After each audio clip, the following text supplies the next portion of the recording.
ఒక అమాయక గొర్రెల కాపరిని మోసం చేసిన దంపతులకు చివరికి ఒక పిశాచమే బుద్ధి చెప్పిందంటే నమ్ముతారా?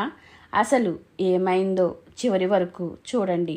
అనగనగా లక్కవరం అనే గ్రామంలో సుబ్బయ్య అనే చిల్లర కొట్టు వ్యాపారి ఉండేవాడు. అతని భార్య మంగమ్మ అలవాటు కొద్దీ ఇల్లు ఉడిచిన చెత్తంతా గోడ మీదుగా పక్కింటి పెరట్లో పోసి వెనుతిరుగుతూనే కంగారు పడింది.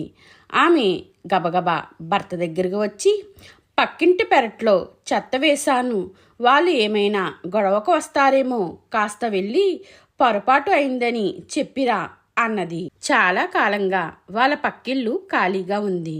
మంగమ్మ బద్ధకంతో వీధిలోకి వెళ్ళక ఊర్చిన చెత్తంతా పక్కింటి ఖాళీ స్థలంలో వేసేది. అంతకు ముందు రోజే ఎవరో పెద్ద మేకల మందతో ఆ ఇంట్లో దిగారు. సుబ్బయ్య మంగమ్మని చివాట్లు పెట్టి గోడ మీదుగా తొంగి చూశాడు. పెరట్లో ఓ వ్యక్తి మేకలకు గడ్డి వేస్తున్నాడు. సుబ్బయ్య అతన్ని పిలిచి, మాకు వీధి దూరం ఎన్నాళ్ళు ఈ చెత్త ఈ ఖాళీ స్థలంలో పోసాం. ఈరోజు కూడా మా ఆవిడ అలవాటు కొద్దీ అలాగే చేసింది అంటూ జరిగింది ఆ మనిషికి చెప్పాడు. సుబ్బయ్య ఇలా చెబుతూ ఉండగాని ఆ మనిషి గోడ దగ్గరకు వచ్చి, పర్వాలేదులేండి, మీ చెత్త మా పెరట్లోనే వేయండి. నా భార్య ఎలాగో పెరటంతా ఊడుస్తుంది కదా, అప్పుడు మీ చెత్తను కూడా ఎత్తి పారేస్తుంది అన్నాడు. సుబ్బయ్య ఆశ్చర్యపోయాడు. ఆ మనిషి మరి అమాయకుడని అతనికి తెలిసిపోయింది.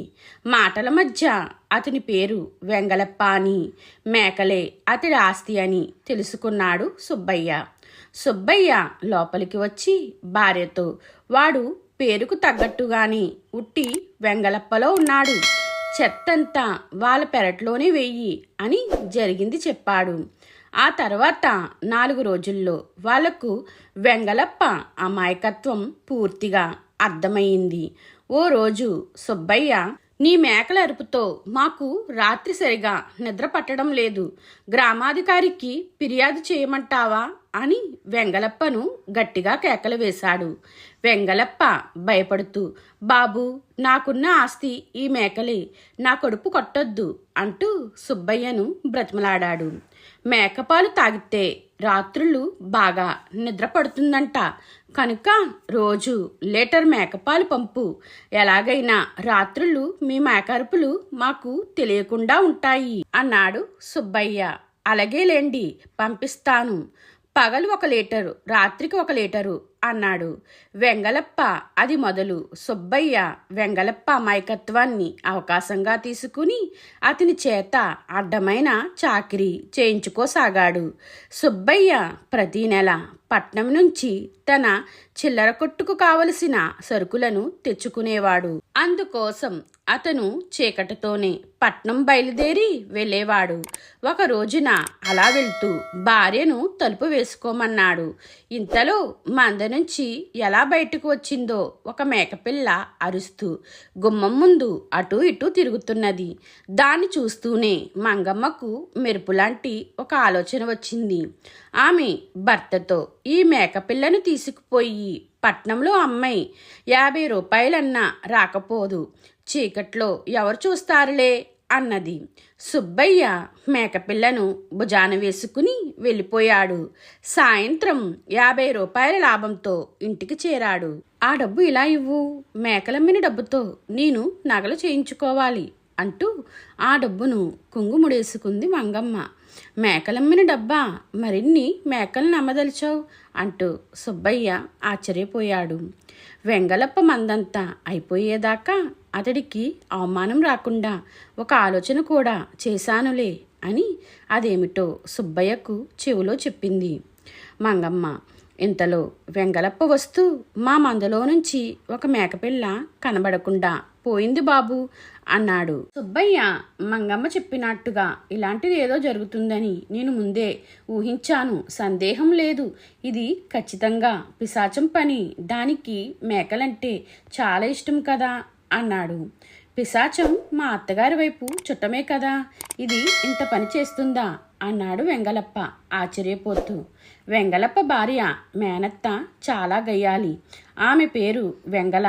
వెంగలప్పకు తెలియదు, అంత ఆమెను పిశాచమని పిలుస్తారు. వెంగలప్ప ఆమె పేరును పిశాచమని అనుకుంటున్నాడు. సుబ్బయ్య జాలి పడుతున్నట్టు ముఖం పెట్టి, నిజానికి అయిన వాళ్ళని నమ్మించి గొంతుకొస్తారు అన్నాడు. వెంగలప్ప వెళ్ళిపోయాక భార్యాభర్తలు ఇద్దరు సంబరపడిపోతూ, మన ఎత్తు పారింది, అతడి పిశాచం చుట్టం, పుణ్యమా అని కొన్ని నగలు అమరుతాయి అని అనుకున్నారు. ఈసారి పట్నం వెళ్ళేటప్పుడు కాస్త బలమైన మేక తీసుకుపో, 100 రూపాయలు వస్తాయి అన్నది మంగమ్మ. ఈ మధ్య కొంతకాలంగా అక్కడ జరుగుతున్న గొడవతో పాటు ఆ భార్యాభర్తల సంభాషణ అంతా కూడా పక్కనే ఉన్న చింత చెట్టు మీద ఉన్న ఒక పిశాచు విన్నది. దీంతో వీళ్లకు ఎలాగైనా బుద్ధి చెప్పి అమాయకుడైన వెంగలప్పకు సాయపడాలనుకుంది ఆ పిశాచం.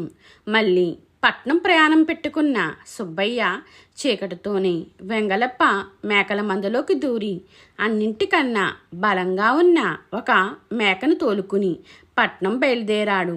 దారిలో ఒక చెట్టు ఉంది. మరీ చీకటితోనే బయలుదేరడంతో సుబ్బయ్యకు భయంగా ఉంది. ధైర్యం కోసం జానపదాలు పాడుతూ నడుస్తూ ఉండగా హఠాత్తుగా మేకకు కొమ్ములు మొలిచినట్లు అతనికి కనిపించింది. మరికొంత దూరం వెళ్ళేసరికి దాని గడ్డము, ఒంటి మీద పులిచారులు వచ్చాయి. సుబ్బయ్య భయంతో వణికిపోతూ తన గ్రామం కేసి పెరగెత్తసాగాడు. మేక పులిలా గాంటిస్తూ అతన్ని పొలిమేర దాకా తరిమి గబ్బిలంగా మారి చింత చెట్టు మీదకి వెళ్ళిపోయింది. సుబ్బయ్య ఇల్లు చేరి మంగమ్మకు జరిగిందంతా చెప్పి, నేను ప్రాణాలతో ఇల్లు చేరానంటే అది దేవుడి దయ వల్ల. వెంగలప్పను మనం తక్కువగా అంచనా వేశాం. అతడికి క్షమాపణ చెప్పుకుందాం. పిశాచుని నిజంగానే అతడు చుట్టం అన్నాడు. మంగమ్మ భయంతో వణికిపోతూ అప్పటికప్పుడే గోడ దగ్గరకు వెళ్ళి వెంగలప్పను పిలిచింది. వెంగలప్ప రాగాని, మమ్మల్ని క్షమించు, పిశాచాన్ని మా మీదకి ఉసుకొల్పొద్దు, నీ చేత ఇక అడ్డమైన చాకిరి చేయించుకోం అంటూ భార్యాభర్తలు అతడు చేతులు పట్టుకుని బ్రతిమాలి అప్పటి వరకు ఆయన పాల డబ్బు, మేకపిల్ల అమ్మిన డబ్బు అంతా లెక్క పెట్టి అంతా లెక్క కట్టి ఇచ్చేశారు. వెంగలప్పకి ఇదేమీ అర్థం కాక, మా అత్తగారి వైపు చుట్టం అంటే వీళ్లకు భయం అన్నమాట అనుకున్నాడు మనసులో. ఆ మాయకత్వాన్ని బలహీనతగా భావించి మోసం చేసేవాళ్ళు చివరికి తమ తప్పుకు తగిన ఫలితం అనుభవించాల్సిందే. నిజాయితీ, దయ ఎప్పుడూ గెలుస్తాయి. ఈ కథ నచ్చితే ఒక లైక్ చేయండి. మీ అభిప్రాయాన్ని కామెంట్లో చెప్పండి. ఇలాంటి మరిన్ని తెలుగు నీతి కథల కోసం మా ఛానల్ని సబ్స్క్రైబ్ చేయడం మర్చిపోవద్దు.